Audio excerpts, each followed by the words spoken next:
Okay, can you see the presentation? Yes.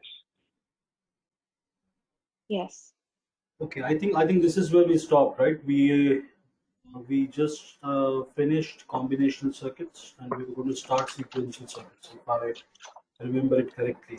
Can you see in your notes if you have noted it down somewhere? Yeah. Right. Mm-hmm. Right. Yes. Okay. Okay. So before we start, any questions on anything earlier that we have seen earlier? No questions. Okay.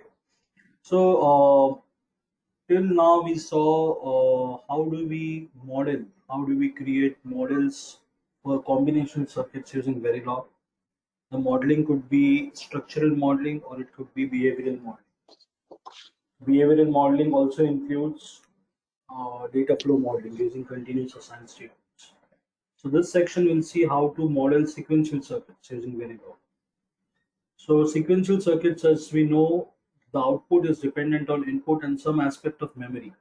So or the last version of the output. So depending on the current input and there is a memory element, the output will change or not change depending on what the input is. If it doesn't change, it will retain the last output. If it changes, the last output will change to the current output. So there is a memory element involved in the sequential circuit design. Sequential circuits are synchronous and asynchronous in nature. Synchronous with respect to clock, normally, or synchronous with respect to a common signal, normally which is clock. The various examples for sequential circuits are as below. We went through this. Sorry. We finished synchronous and asynchronous as well. We finished which slide?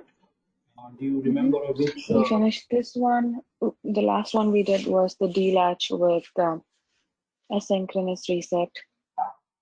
Yeah, okay. Yeah, this one. Yeah. So Yeah. this was the last one that we did, T-latch with gated enable and asynchronous. Yes. Okay. Mm-hmm. So the left shift register is where, okay, this slide is where we stopped, is it? D-latch. Yes. Okay. Okay, so the current example is a left shift register. Uh, Left shift register is a register where we can shift the data left. So the right hand side is LSB, the left hand side is MSB. Uh, when you have left hand side as MSB, let's say you take 8-bit data as you see in this example. If there is a 8-bit data, the left hand side, 7th bit is the leftmost bit, which is the MSB most significant bit. The rightmost bit is LSB least significant bit. So this is what we call a little endian system, right? Little endian, Nendian, where LSB is on the right hand side, MSB is on the left hand side. This is a shift register which will shift the data left. So how does this work in Verilog? Module shifted. The name of the module is shifted. SOSID clock LD and clear is my port list. SO shift out is a single bit output. D is input 8 bits. SI or shift in, clock, load and clear, all of them are input single bits. There is a reg called Q, which is 8 bits. We have a continuous assigned statement outside the always block. SO shift out, which is the output, is equal to Q of 7. So this register MSB bit, 7th bit, is continuously assigned to the single bit output SO using a continuous assigned statement. Always at passage clock. You'll see the entire design, then I'll just explain how this works completely. Always at passage clock. So this is a synchronous circuit that we have. Begin the always block. If clear, so if clear is high, Q gets 0. 8 bits 0. 8 tick B 0 0 0 0 0 0 0 0. So Q is a register. And if clear is high, Q is cleared. Register Q is cleared to 0. Else if load is high, Q gets D. So D is the input 8 bits. If load input, which is another input here, LD. If LD load is high, the entire 8 bits of D goes to Q. Else, so if clear is not active, If load is not active, then you start shifting the data left. If clear, Q is resetted. Else if load is high, Q gets the 8 bits of D. Else, now we'll start shifting left. How do we shift left? 6 bit goes to 7 bit. 5th bit goes to 6 bit of Q. 4th bit goes to 5th bit. 3rd to 4th. 2nd to 3rd. 1st to 2nd. 0th bit goes to 1st bit. And the 0th bit of Q register gets SI, which is a shift in input here. So the entire 7 bits of data goes from 6 down to 0 bits becomes 7 down to 1 basically. If you see here, 6 down to 0 becomes 7 down to 1, and the 0th bit gets SI, which is a shift in input, and the 7th bit of Q register is continuously assigned to shift out. So one bit comes in from the LSB side, one bit goes out from the MSB side, and in between the entire 0 to 6 or 6 down to 0 data gets shifted to 7 down to 1. So this is an end always block end module. So this is a left shift register where we shift in one bit of data from the right hand side through the LSB, shift one bit out from the MSB, and in between all the data gets shifted to the left. Do you understand this, how this works?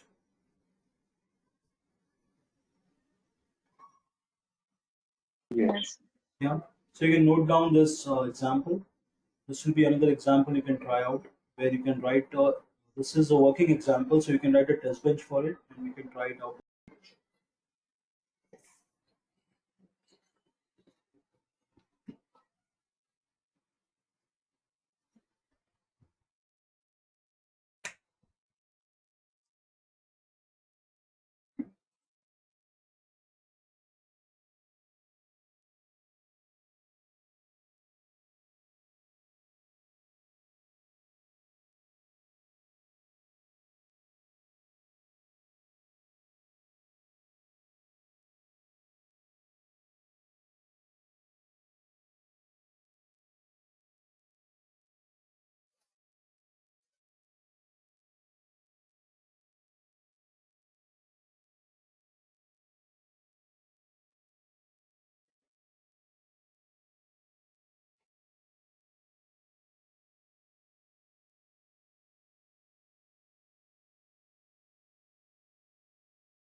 I'm done.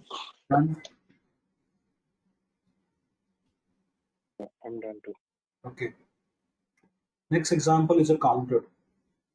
So let's see how this counter works. Module BCD counter. Count, ripple out, clear, and clock. This is my port list.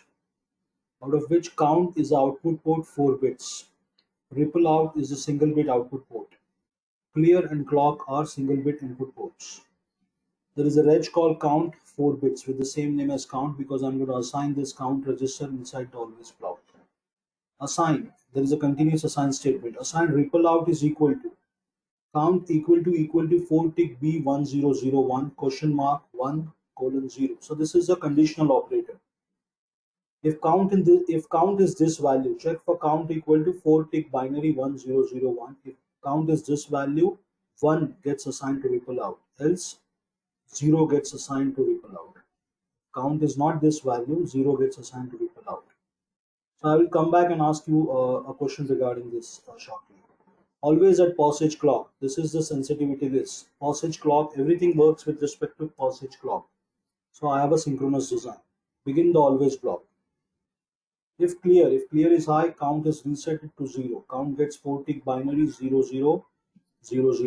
Else if count is equal to 4 tick B1001. If count is this value, then reset the count again. Count gets 4 tick B0000. Else count is count plus 1. So if clear is high, count is resetted. If count is this particular value, count is resetted. Else count upwards. End the always block end module. And when count is this value, we generate a flag, a status flag called ripple out outside the always block using a continuous assign string. So count will count up from 0 to this value, it will get resetted and keep counting from 0 to this, again reset to 0 to then count upwards to this value. When it reaches this value, we assign or we generate a status flag, ripple out, which is output of the module. So some other module can check for this particular, rather than checking for this value, it can just sense ripple out flag. This is how this is a up counter, a resettable up counter, and it's synchronous logic. So what is this value? If we say binary 1001, what's the decimal value?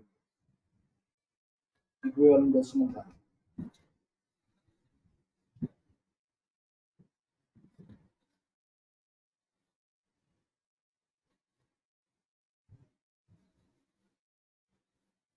9. 9. Any other answer?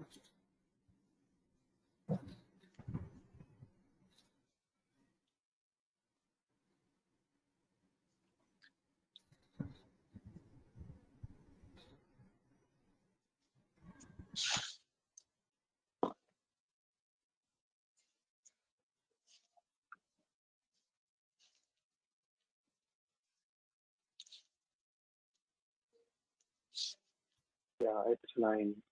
9. So this is a 8421 system. 2 raised to 0, 2 raised to 1, 2 raised to 2, 2 raised to 3. 2 raised to 3 is 8 into 1, 8. 2 raised to 0, 1 into 1, 1. 8 plus 1, 9. So 9 is correct, right? So we'll check for count value equal to 9. So the counter will count from 0 to 9. From 0 to 9. If it reaches 9, it will reset to 0. Again, it will count upwards from 0 to 9. When it reaches 9, the status flag ripple out will be generated, which goes out as a primary output here. That's the up counter. Any questions on this design?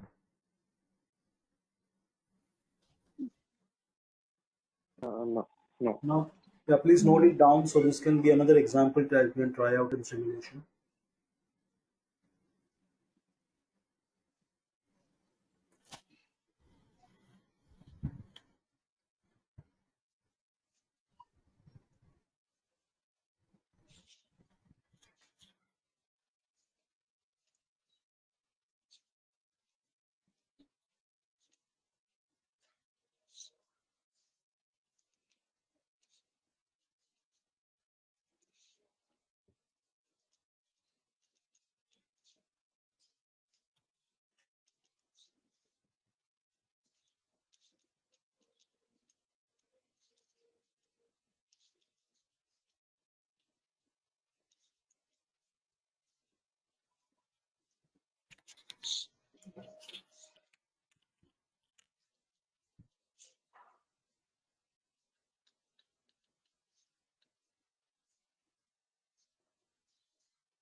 And done.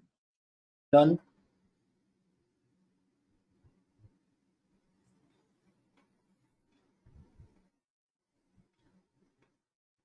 Yeah, I'm So, done. so are we using blocking or non-blocking assignments?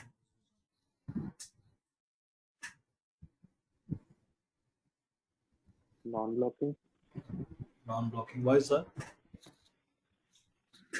How can you say Uh, tell it's non-blocking?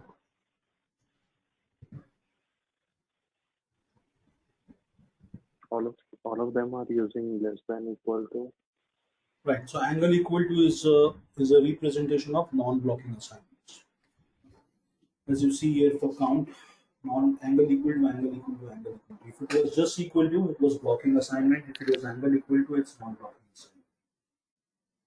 When you use a continuous assign statement outside the always block, there it is never non-blocking. It's always there's not a concept of blocking, non-blocking outside the always block. It's always equal to. Inside the always block, there's a concept of blocking and non-blocking.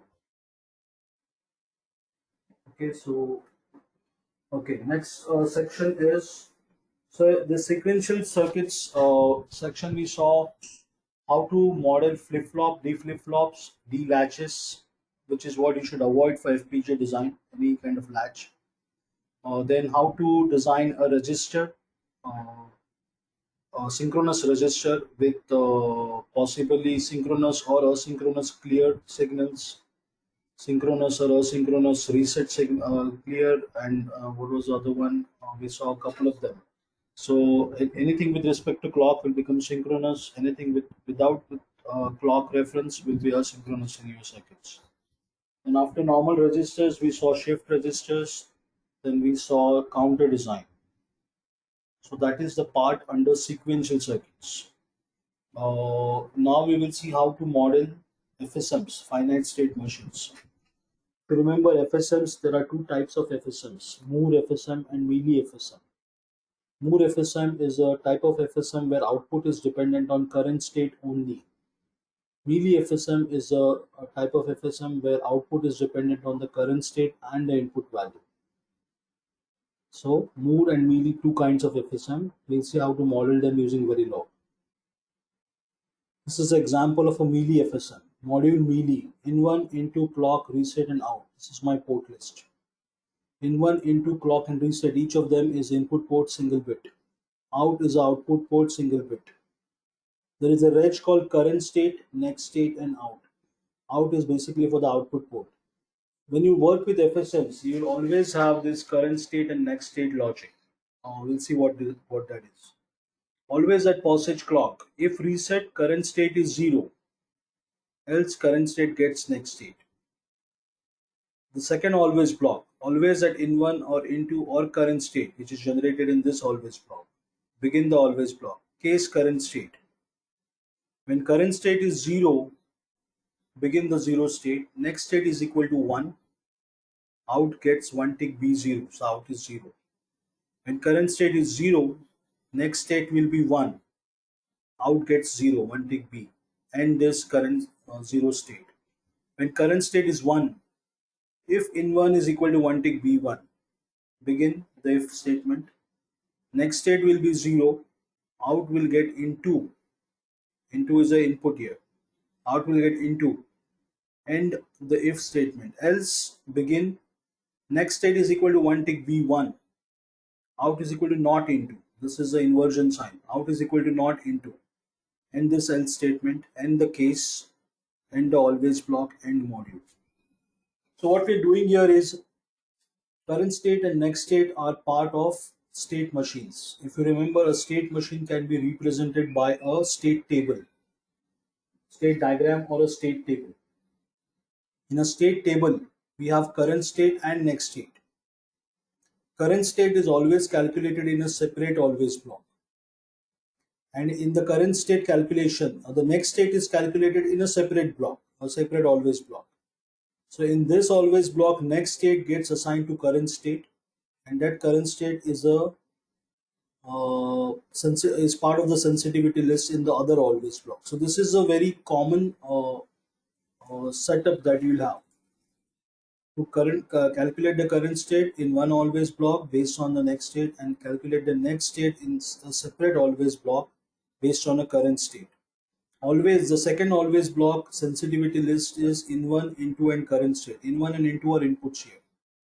Current state is a register which is calculated in the separate always block. So anytime one of these changes, this always block is triggered. We are interested in working with current state at this moment. Here's current state. When current state is 0, initially it will always be 0. When current state is 0, the next state will be 1. Out will be 0. This next state, when it gets updated, will then get assigned to current state in the other always block. Remember, always block 1 and always block 2. These two always block, the logic will be concurrent or parallel with respect to each other. So anytime the current state changes, this always block will be triggered. Anytime next state changes in this block, this next state gets assigned to current state here at the passage of clock. So any logic here and any logic in this always block is concurrent, and it will immediately reflect in case you are accessing it here like this. Current state updation here will get updated, will get translated to this next state updation here will get translated to the current state updation in this always block at passage of clock. Current state updation in this always block will trigger the other always block, and based on the current state value, one of the case statements will get executed, 0 or 1. In the initial value or the reset state is 0. When current state is 0, next state will go to 1 and out will be 0. This next state becomes current state here. Again, it comes back into this always block as 1 value. Then in the 1 state, state number 1 of current state, we are checking if particular input in 1 is 1. If that input is 1, then next state goes back to 0. Next state becomes 0 means it goes here, current state becomes 0. Then next time we come back in the always block, we will execute state number 0. Apart from next state is equal to 0, we generate an output. Out is equal to into, which is another input here, part of sensitivity list. So since we have two statements for if, we are using begin and end for the if. Same thing for else statement. We have two statements for else, so we have to use begin and end for the else statement. If in is not 1, if in was 1, next state is 0. Else means if in is 0, in 1 is 0, next state remains in 1. So current state becomes 1 here, comes back in the always block, then it will again go to 1. If in 1 value is 0, it will stay in state number 1. Out is equal to not into. Again, output is generated in a different. If in 1 was 1, out is into. If in 1 is 0, out is not into. And the else statement, and the case, and always block, and module. So why is this a melee machine? In this state, output is generated here in this particular state number 1. So in this case, output is dependent on the current state, which is this one, and the input value. That's a definition of a melee FSM. Now there are only 2 states in this FSM. Let's assume there are 10 states in some bigger FSM.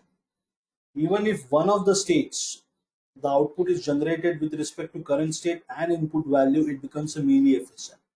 Let's say in the other state, output is generated only with respect to current state, but only one state has this kind of statement where output is generated with respect to current state and input value. Even one state has that, it becomes a melee FSM. Because melee FSM that is how melee FSM is defined. The output is dependent on current state and input value.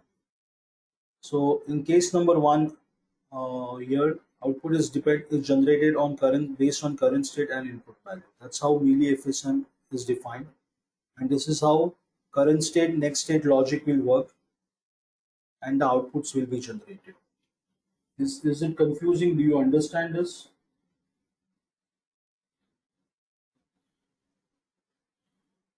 Yes. Yes. Okay, so you can note down this example, and this part will always be common for any state machine, current state and next state generation. The other logic will change, but the current state and next state generation, you will always have 2 always block, at least 2 always block for current state and next state logic.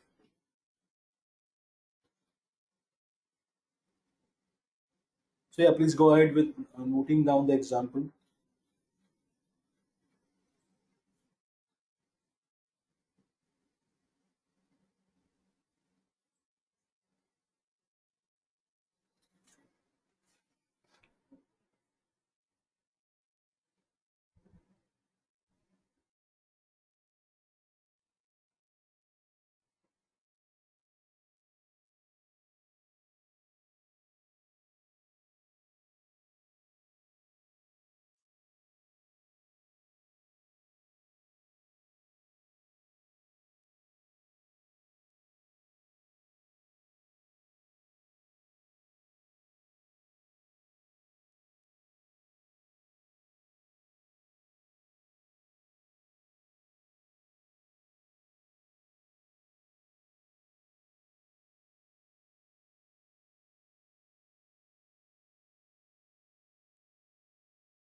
I'm done.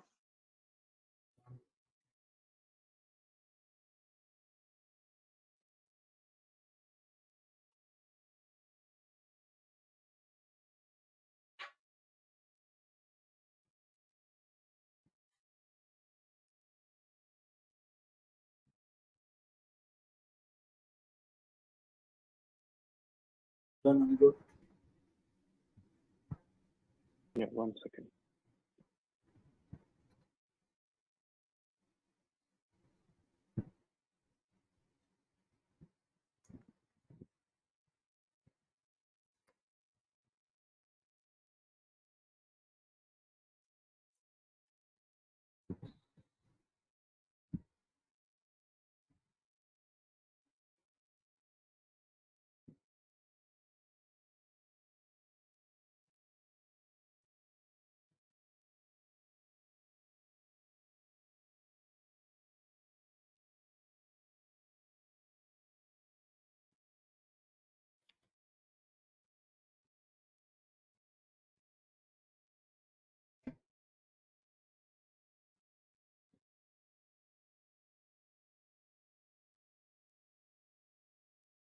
Yeah, I'm done.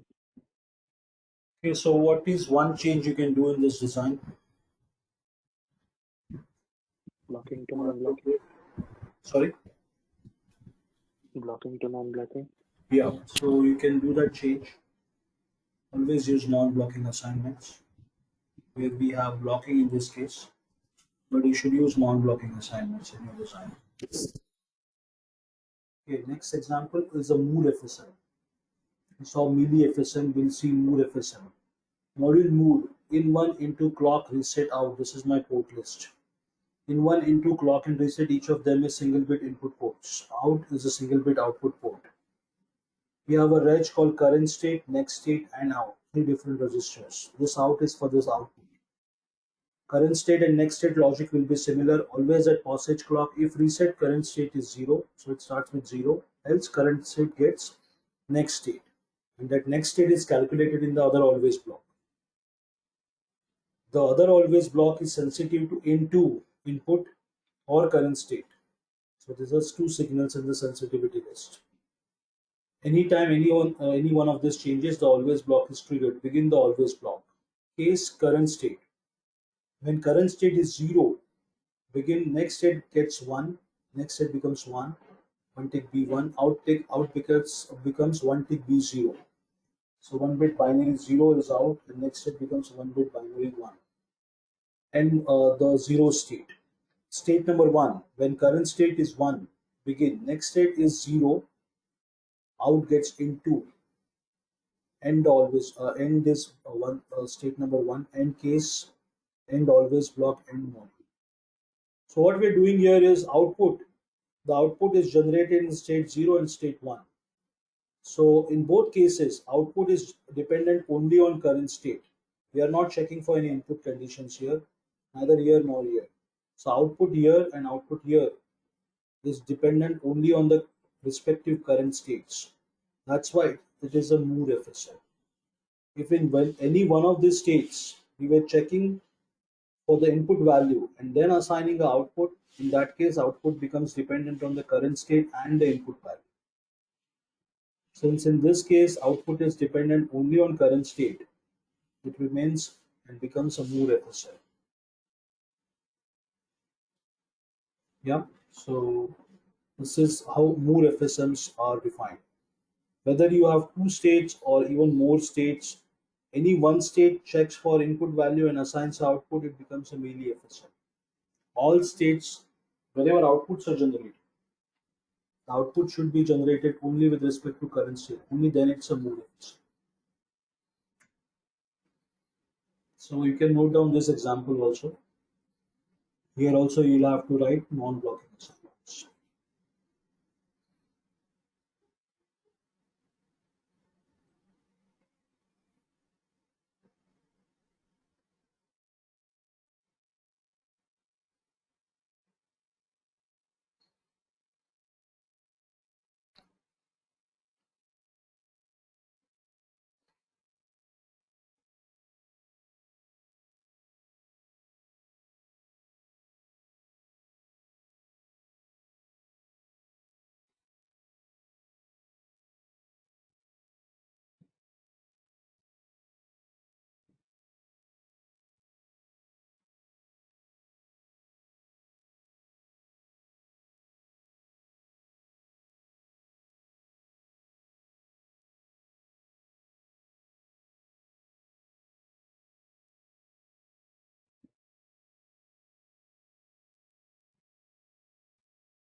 I'm done. Done.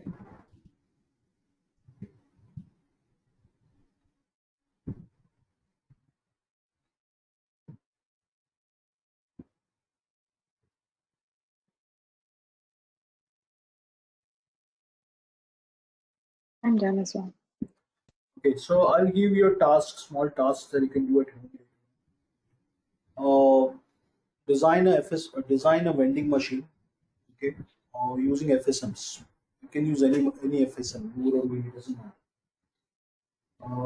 Design a FSM for a vending machine, where the vending machine will give you a can of soda. The soda cost will be 75 cents. So you can deposit quarters to reach 75 cents. So basically, the user will have to deposit 3 quarters. Once it reaches 75 cents, the input value, then you can dispense the soda. To dispense the soda, you will have a separate button. You can call it dispense or give it any name. You have another button. For some reason, the user wants to cancel the transaction. The machine should return whatever currency has been accepted so far back to the user. Okay. So what are your inputs? First input is clear. You can note it down. First input is clear. Second input is clock because it has to be synchronous design. Third is input can be 25 cents. If it 25 cents are deposited 3 times. It reaches 75. If it reaches 75 or more, only then soda can be dispensed. Even it reaches 75 or more than 75, the user has to press the button called dispense to get the soda. Press a button. So that's another input called dispense. Then there are two outputs. One is the soda out. The second output should be currency out, balance currency. In case the user cancels the transaction sometime in between. Or even at 75 cents, the user says, I'm not interested in getting a soda, I just want my currency back, my cash back. It should still get back, he or she should get back the currency. If he presses the cancel transaction button. So the cancel transaction, cancel is another button, is the input.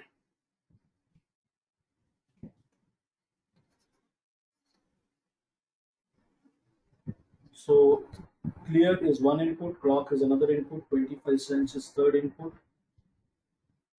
Then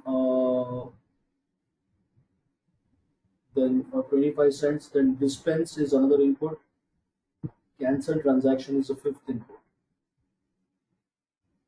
Get dispense reset, that cancels, yeah. So there are five inputs, two outputs, one for soda out, one for return the balance currency. It has to be a synchronous design. You have to use FSMs. It can be mealy or boot, doesn't matter.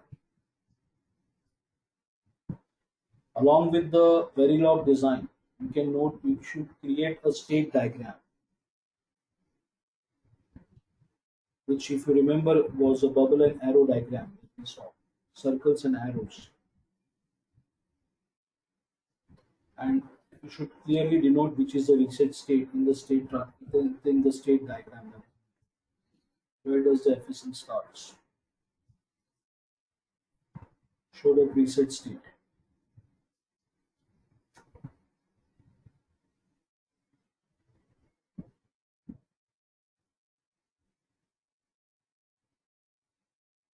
You can name the Verilog file vending machine.v.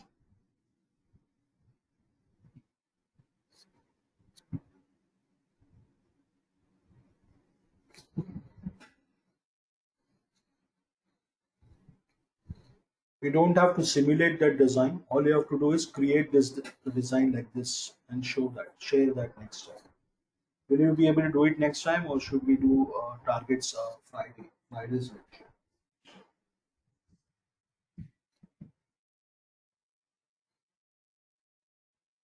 Friday is fine. Friday's better. Mm. Okay. So you can create that design by Friday and share it.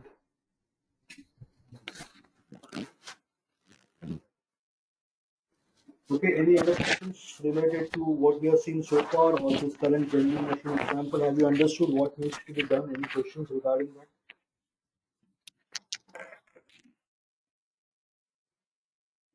No. No. Okay. So we'll go forward.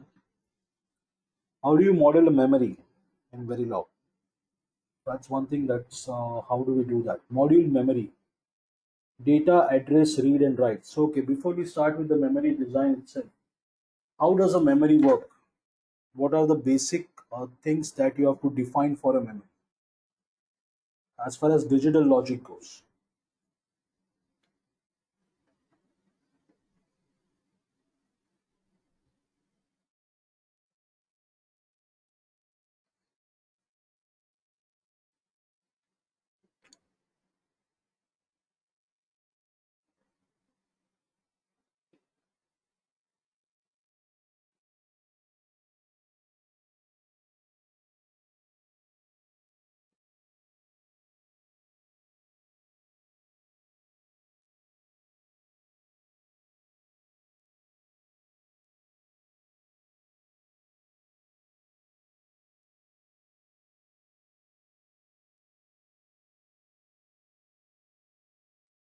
what are the basic, what do you have to define when you define a memory?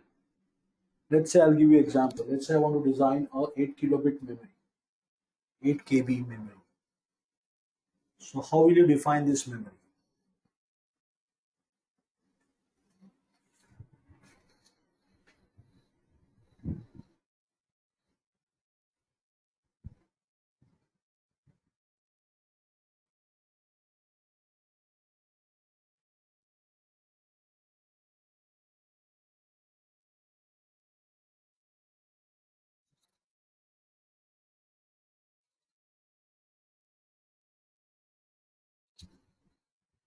You want to define an 8 kilobit memory, for example. How will you go about it?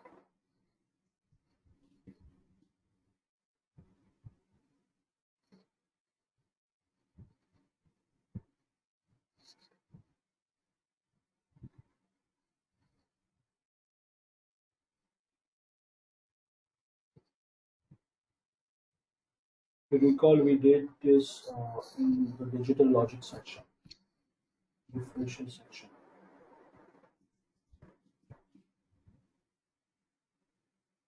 What are the two key things, the basic things for any memory? At least the two things we can add on to them.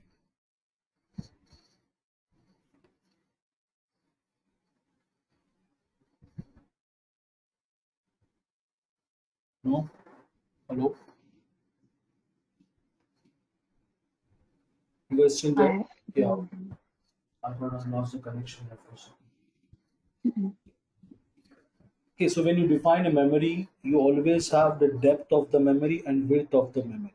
That's the basic thing that you start with, right? Depth of the memory is how many locations does the memory have. That's the depth of the memory. And then each location has certain X number of bits. That's the width of the memory. Width of each location is also the width of the memory because each location is the same for, or the width of the memory is the same for each location.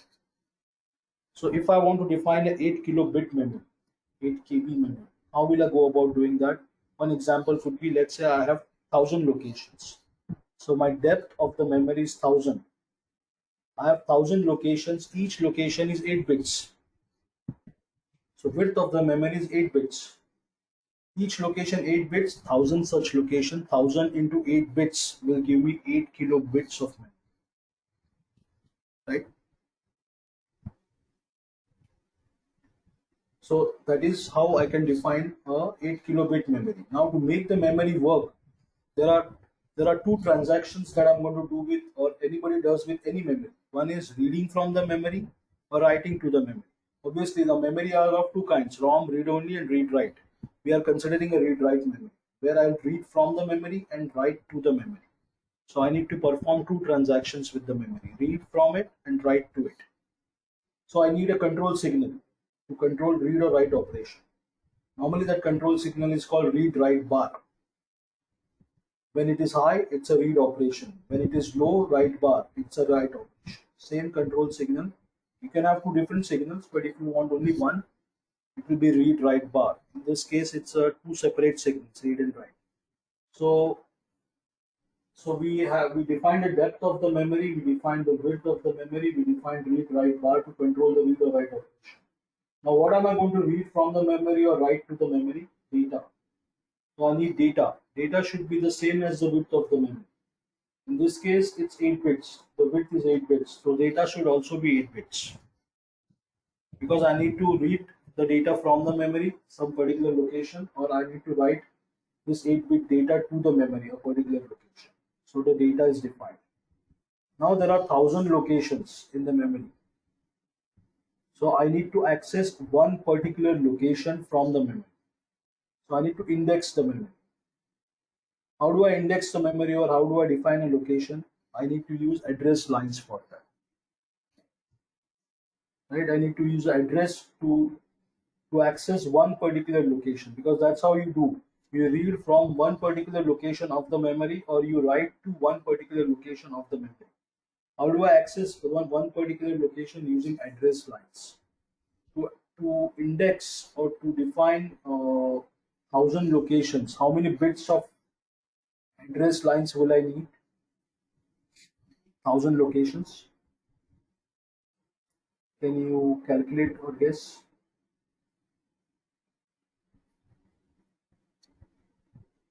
Use the binary logic, right? 1000 locations. How many bits of address lines would I need?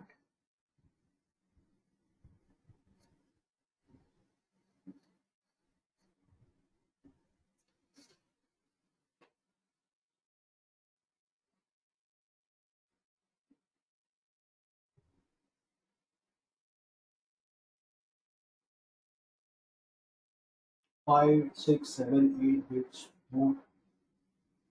How many bits of address lines would I need? If I want to access 1000 locations.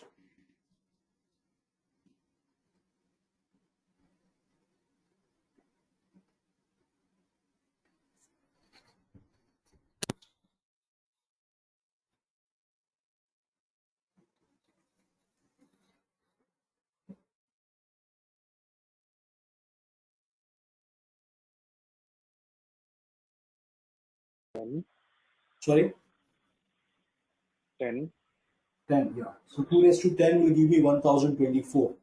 So I can access 1000 locations, right?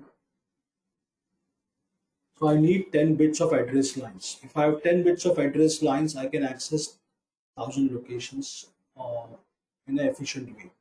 So that's the address line. So those are my inputs and outputs for my memory design. That's how memory that's how memory can be defined. So I am going to model that memory using Verilog. So I need all this stuff in Verilog to make the memory work. So this is now, having said that, let's look at the memory design in Verilog. Module memory. Data, address, read and write. This is my port list, out of which read and write separate input ports, single bit. So these are separate control signal, one for read, one for write. You can do it any way you want. It's your design. It can be read or write bar same signal, or it can be two separate control signals. In this design, there are two separate signals, read and write, input bits, input ports. Address is 8-bit input port. Data is in out bidirectional 8-bit port.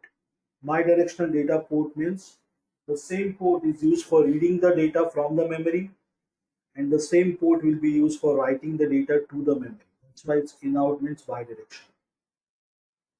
There is a data reg called data reg, which is 8 bits.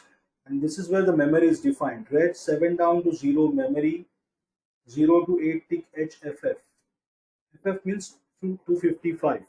FF is a hex value. 8 tick H means H stands for hex value. Decimal, if you convert FF, it's 255. 0 to 255 means it's a 256 location memory. Depth is 256, 0 to 255. Each location width is 8 bits. This is the width of the memory, this is the depth of the memory.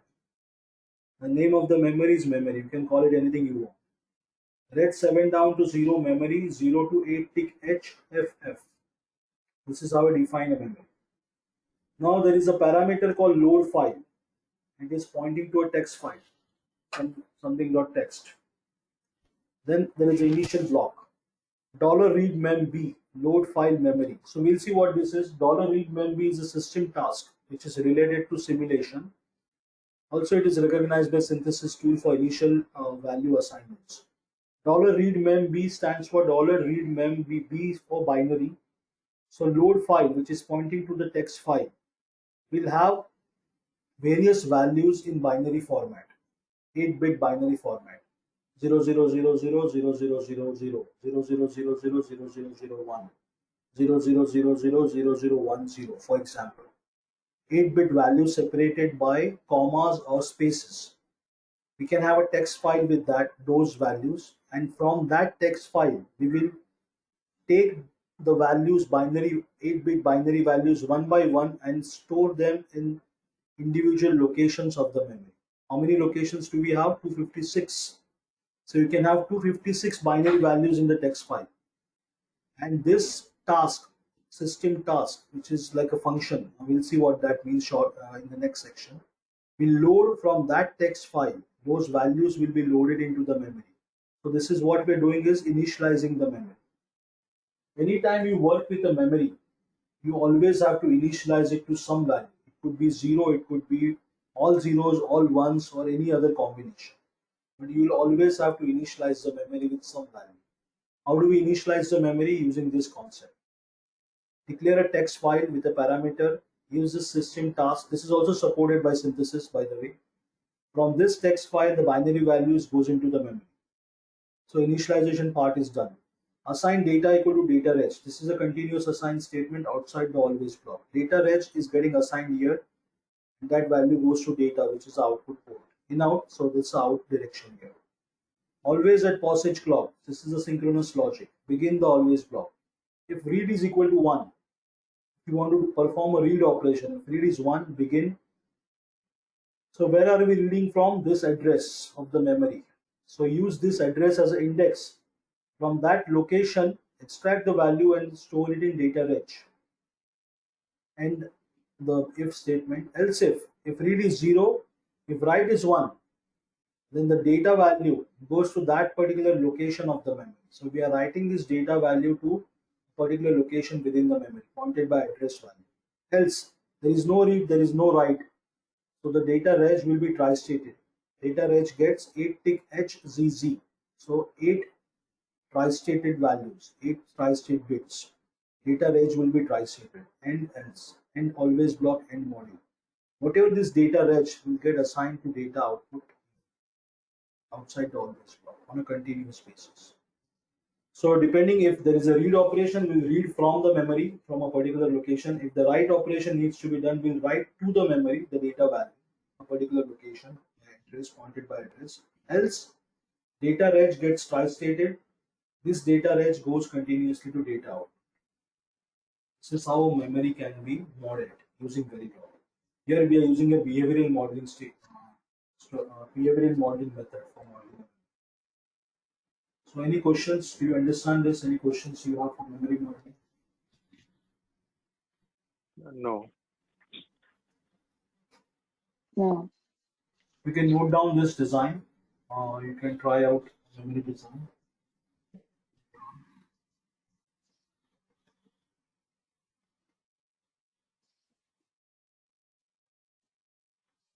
So what is the size of this memory?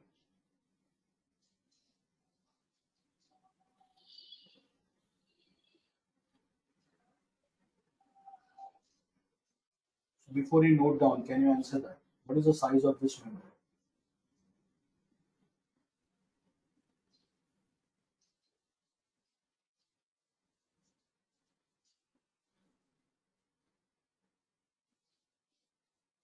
Two 56. 256. Is 256 the size of the memory, or if 256 is the depth of the memory? What is the depth and what is the width?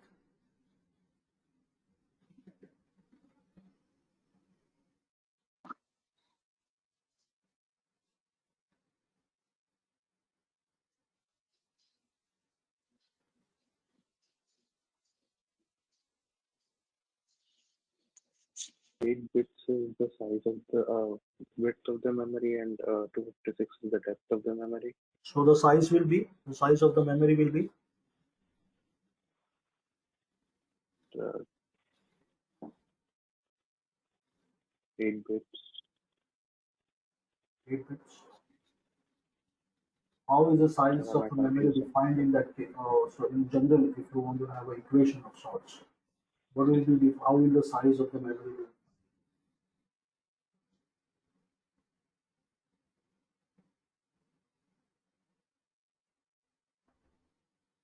We just talked about the 8 kilobit memory, right? How did we define that 8 kilobit size?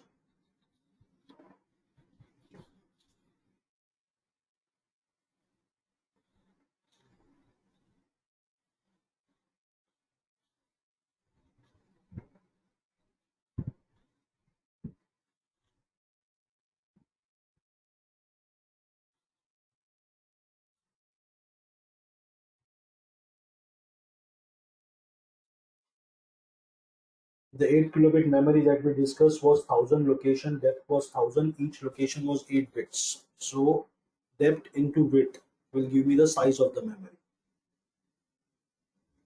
right? 1000 locations, each location is 8 bits. So if you multiply 1000 by 8, that will give me the total number of bits in the memory or the size of the memory. That's 8 kilobits. In this case, what will be the size in that case? This design.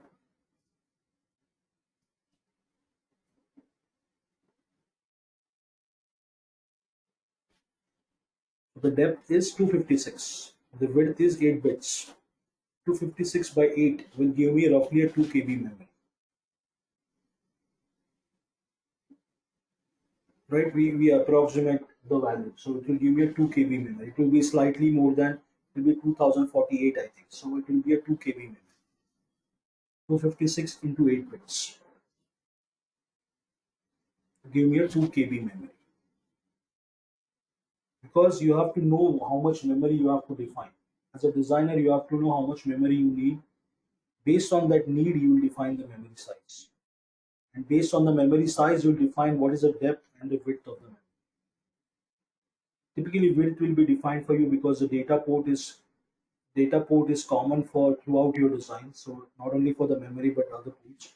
The width will be defined for you. The depth will be defined as per the size of the memory. This is how you calculate the size of the memory. Depth into width.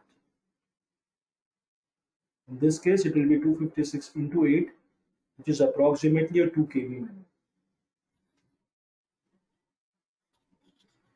Okay, you can note down this design.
I'm done. Done. I'm done. Okay. Okay, so next part we'll do it next time. Okay, so you have a task that we will look at on during the Friday's lecture, which is a vending machine exam. You can just use a regular notepad, or if you want, I use this software called Notepad Plus Plus, which is available free of cost. You can download this if you want. I'll just show you on the screen. So this is Notepad Plus Plus. You can Google it and download it. If not, you can just use a regular notepad or any editor that you have install on your laptop or desktop. But Okay. this is Notepad Plus Plus has something called a Verilog mode where it will highlight the syntax, the keywords and other things. So it's easily you can easily see the keywords and other things. So this has a Verilog mode. Later on, or use any other editor, doesn't matter. So we'll see this on Friday. Okay. Okay. Any Okay. questions so far? Any questions on this? Anything so far? No. No. Okay, so talk to you guys on Friday in that case. Okay. Have a good one. Yeah, sure. Thank you. Bye bye. Yeah.